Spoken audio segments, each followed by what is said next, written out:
What's going on, guys? Welcome back to the channel. So today we are reacting to the new F-55 fighter jet, which has been announced. I don't know how soon it's or how recent it's been announced, but it's pretty new from the sounds of it.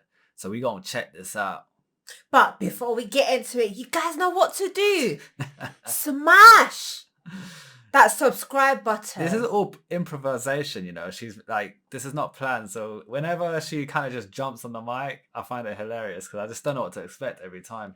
Smash! Let's do it. What's better than one beast? Two. And Damn American right. President Donald Trump agrees strongly. So he has a surprise for the world. A surprise called the F-55. Damn. The F-55 will be a 5th generation plus fighter that works alongside the new 6th generation fighter of the U.S. Air Force, the Boeing F47. Together, these two fighter jets will bring unrivaled air dominance to the U.S., bring unimaginable calm to allies, and unconcealable fears to foes. But there's an important question to be asked.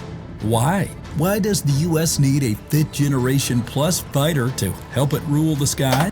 With the way the world is going and, you know, what's happening in Russia and Europe and NATO and Ukraine and China, all this shit, that is the reason why, because the US needs to make sure that no one can even come close to getting any funny ideas, which I don't blame them. If I was if I was a president, Mate, I would want my country to have the protection. Even what's happening at the moment, Elon might be a... Yeah, I heard about Elon, guys. I saw the tweets. Yeah, we all know his, some internal warfare going on as well. It's crazy. Well, it all starts with a battle between the 5th generation F-35 Lightning II and one of the fiercest militias in the world, the Houthis.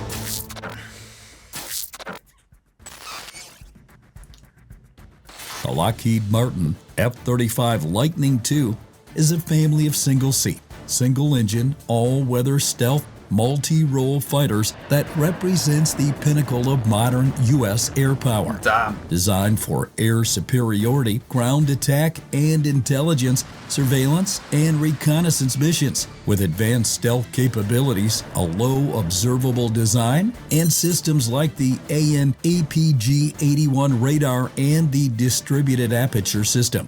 The F-35 is built to penetrate and dominate even the most contested airspace. Its 3 variants, the F-35A with conventional takeoff and landing, the F-35B with short takeoff and vertical landing abilities, and the carrier-based F-35C. I didn't know the F-35 came in 3 variants. I thought they were just like 3, I don't know, I thought they were different, like, what's the word? Like they just came out in a completely different era, but I didn't realize they had 3 running at the same time for different capacity and causes. Yeah, it's pretty interesting. Well, now we know. We learned something there. Cost about $100 million per unit, with the program's total cost exceeding $428 billion. Wow. The most expensive weapons program ever. The F-35 carries, amongst others, precision-guided munitions like Joint Direct Attack Munitions, paveway laser-guided bombs, and AIM-120 AMR/AAM air-to-air missiles, all of which can be delivered as the jet travels at 1,200 miles per hour, 1.5 times faster than the speed of sound.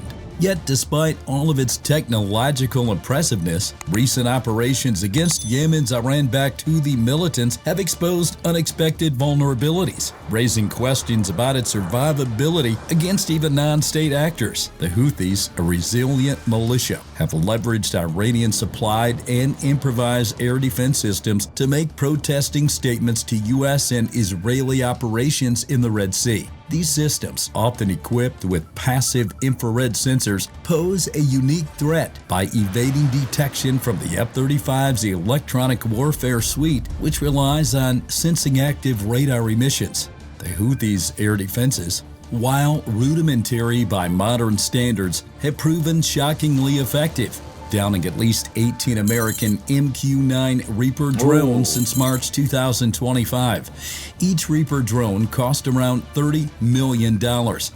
What's the math on that? 300 mil, that's 10. And then 8 is like 24? 24, so 540, yeah. they cost them 540 million. That's a lot of money, man. Wow. These Houthi systems have gone even further and threaten manned fighter jets. During Operation Rough Rider, a U.S. bombing campaign launched on March 15, 2025, targeting over 1,000 Houthi sites.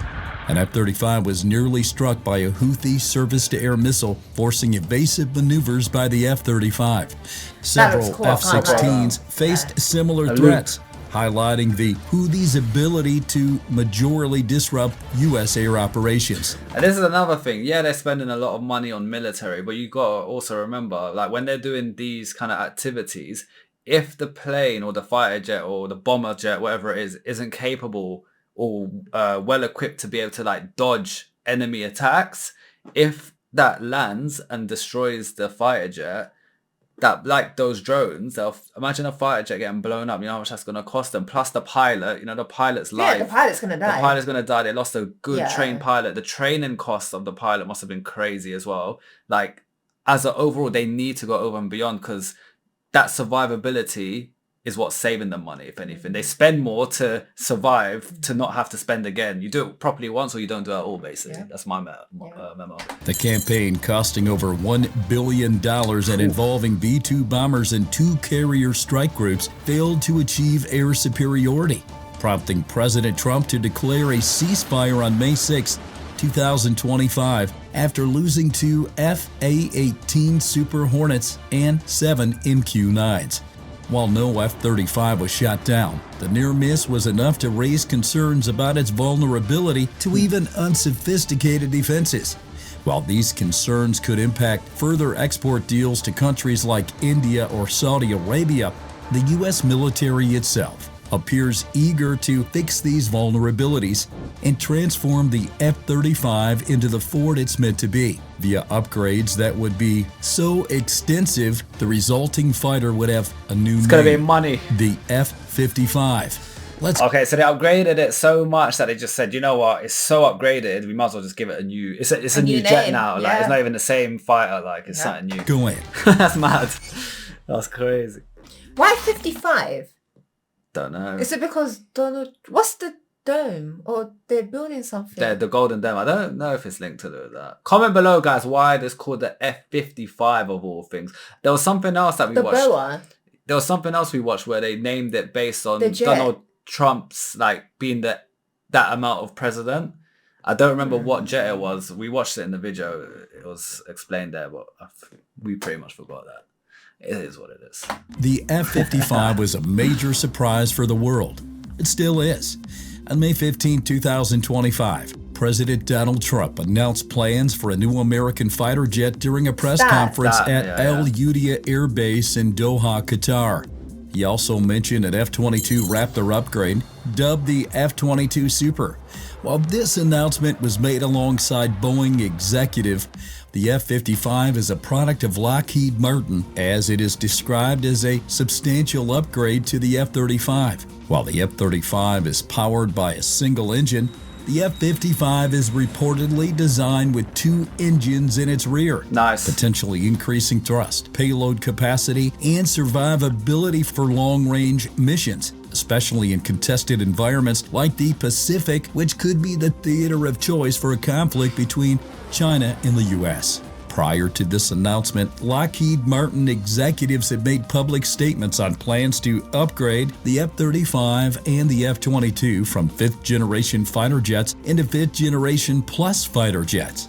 These statements were made after Lockheed Martin lost the next-generation air dominance contract to Boeing. Yeah, a lot of you guys expressed your feelings about that because you guys said you're shocked. Well, it's not all of you, but some of you were shocked that Boeing got that contract from Trump. But it seemed like it's because they were busy making other stuff like this as well. So you can't give it all to one company because there's only so much capacity they have. At over $20 billion. Under this contract, Boeing is tasked with building the fighter to lead U.S. air dominance for decades to come. The F-47, according to Lockheed Martin, and he was a 47th president, so they named it after that. That was the one. Executives. The company can integrate 80% of the F-47's capabilities into the F-35 and the famous F-22 Raptor at 50% of the price. The They called it a Ferrari upgrade for the F-35. That is sick. Recognizing President Trump's similar interest in upgrading the F-35 and F-22, Lockheed Martin's executives have thanked the president for his continuous support for America's fifth-generation fighters. Dope, man.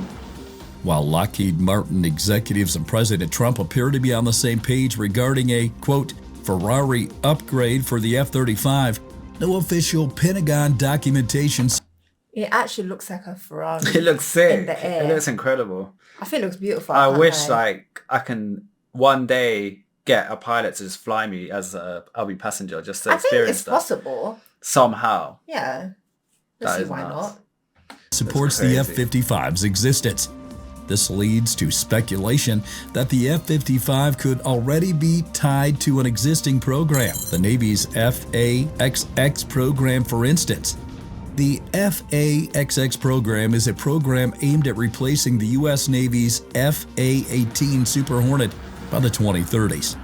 The FAXX prioritizes twin engines for carrier-based operations, which coincides perfectly with one of the main selling points of the F-55. It also coincides with the fact that upgrading the F-35 this extensively would be basically building a new aircraft with a new name. And to top it off, the Navy is already well accustomed to the F-35, having operated the aircraft for well over a half a decade already. This is very random and it has nothing to do with military, but this reminded me of something. So I've been looking at Rolex watches recently, and there's a watch that Rolex is very famous for called the Submariner. So at the moment, they have a watch called the Yachtmaster. And the reason why I'm linking this is because the rumors are they were making a new Submariner and trying to get like an upgraded version. Then they upgraded this watch so much that they decided just to give it another name, which became the Yachtmaster. Yeah. So it's kind of similar in the sense that what they done with the jet, they just gave it so many upgrades. It just didn't make sense to even call it the same thing anymore. Yeah. They said this isn't the same plane. Like this is Yeah. a new monster now, and I don't know, just a bit. It just reminded me of that. The thing is though, with like, you can upgrade something like tiny bit. It will still be the same thing. But when you do so much, Like an overhaul. Yeah. They're literally overhauling it. but then that's when it becomes a brand new product. It's kind of like, oh, we can't call it that previous Yeah. name anymore. It has like very minimal resemblance to what it was. It can't Yeah. even be the same thing. The F-55 could therefore be the Navy's equivalent to the U.S. Air Force's F-47, cementing the possibility that the next generation of American air superiority would be led by an F-47 and F-55 coalition. That'd be sick. They will dominate the The skies. like that. announcement of an F-47 in March reminded the world of America's resolve to stay at the top. Then the Yeah. announcement of an F-55 just 2 months later in May really drove this point home. It raised eyebrows. Allies and foes alike are left wondering what formation the U.S. will employ in ruling the skies of tomorrow.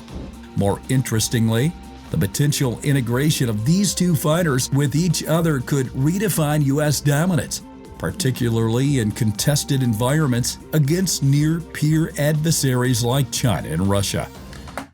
The UK, obviously, we're nowhere near military-wise. We have great pilots and stuff, but we're not on par in terms of, technology and the investment you guys do in the military. But it does seem like our Prime Minister is investing quite a lot into the military now. They want to build new submarines. They want to really try to take our military back up to where it should be. And I think that's because slight shakiness in where things are with NATO, and obviously with the way Trump is at the moment with the UK, I think the UK realized if anything goes left, we need to be able to back our own and not rely on anyone. And that's why he's starting to pump money into the military, which should have happened many years ago. Like, any country shouldn't have to rely on another country for military No, support. yeah, I Do you know what I agree. mean? You should be able Because to have your own, God forbid, like, we might become enemies one day. No, yeah. Hopefully that forbid. does never I happen. don't see it happening with the UK and US. Yeah. I don't ever see that happening. But I feel like the UK is obviously very involved with NATO. It seems like Trump wants out, and he's trying to kind of be like, we like the UK, we will support the UK, but we don't want to support the rest, basically, unless it involves us. Which is what it is. But then it's true. Why should the US put trillions into their military to support countries they don't give a shit about? other than the UK. So now the UK, but the UK's mindset is different. They want to support France. They want to support because it's NATO, right? It's Europe. So they can't rely on America to do the dirty work for the other countries. So now they're trying to step up a bit. It will take many, many, many years, if ever, to get anywhere close to US's military. But that seems to be... I'll be honest, I don't think our country will ever get as close to the US. They got too much money input in, and they've been too doing it for advanced. years as It's well. too ahead. They've got so many years of experience. Way too ahead. So, but yeah, like the UK is trying now. So we'll see. We'll now take a closer look at how these two platforms could synergize to maintain U.S. air superiority, leveraging their respective strengths in stealth, firepower, range, and collaborative systems. That's it. To start us off, an introduction to the Boeing F47. That's the new one. The Boeing F47, announced on March 21st, 2025, is the U.S. Air Force's first and so far only sixth-generation fighter. It is designed to replace the Lockheed Martin F-22 Raptor, built by Boeing. The F-47 is a crewed stealth platform with advanced sensors, next-generation adaptive propulsion, and a top speed exceeding Mach 2 without afterburners, enabling extended operations in contested airspace. It integrates with Collaborative Combat Aircraft, CCA for short, which are autonomous drones acting as loyal wingmen to enhance situational awareness, deliver additional firepower, and absorb threats, among others. Good. It's got assistance. Yeah. Like, it's as little minions as it flies. The F-47's estimated unit cost is to sit anywhere between $180 and $300 million, with development costs starting at $20 billion and potentially reaching hundreds of billions over the program's life cycle. Yeah. The F-47's long-range capabilities, particularly for Pacific theater operations, address the F-22's limited 530-mile combat range, and it incorporates artificial intelligence for autonomous command and control, high-pressure weapons, and also hypersonic missile capabilities. General David Ulvin, U.S. Air Force Chief of Staff, has made the fighter's progress quite clear too, emphasized its readiness, and noted that experimental versions have been tested for 5 years, with operational deployment targeted before 2029. The F-47's design prioritizes air superiority and deep penetration into hostile environments. You know, one thing I'm a bit surprised about, which I understand why a lot of you guys expressed your confusion of why Boeing got the contract. Like, I didn't realize, is it Lockheed Martin, if I'm saying that correctly? They created the F-22. Oh. So, and then this is its successor. So this is the next F-22. So it's a bit weird for Boeing to make that when Lockheed Martin made the original one. It should still be them. It's like I don't know, the PS6 comes out and Microsoft makes it. Do you know what I mean? It's like, why it's Sony. Do you know what I mean? It needs to be Sony. Like, it don't make sense. Like, I get it. Obviously they got different contracts and stuff, and it to me it just makes sense to keep that contract with who made the original one, because they got the original blueprint. I think it depends. It might be down to budget. It might be down to relationship with the company. It might be down to technology. Like, for example, Sony and Microsoft, they're big competitors, but the technology is different. Hence why they produce different consoles. So I think it's down to these kind of factors. It might not be anything personal, but I think it's a bit weird. Yeah. To me. Countering advanced air defenses like China's HQ-9 or Russia's S-400. Its stealth, described as virtually unseeable, surpasses the F-22's low observable profile, and its ability to coordinate with drones ensures flexibility in complex battle spaces. However, its high cost and focus on high-end threats raise questions about its adaptability to lower intensity conflicts with asymmetric warfare, such as one against the Houthis. Similarly to how the F-35 complements the F-22 and takes the responsibilities on lighter conflicts, or would serve as the ultimate tag team partner in larger conflicts. You don't want to see them two flying towards you and you're on the other side of the war. I'll tell you that from now. You don't want to see that, honey, right? You need F-47 would need a partner of its own, hence the F-55. The F-47, optimized for air superiority and deep strike missions, would lead in high-threat environments, leveraging its superior stealth and speed to neutralize enemy air defenses and fighters. Its CCA drones would extend its reach, providing real-time ISR, electronic warfare, or additional firepower. The F-55 as a multi-role platform would focus on ground attack, close air support, and secondary air-to-air engagements, capitalizing on its enhanced thrust and payload to carry diverse munitions. This division of labor would allow the F-47 to dominate the initial phases of conflict, clearing the skies for F-55s to exploit their versatility in sustained operations.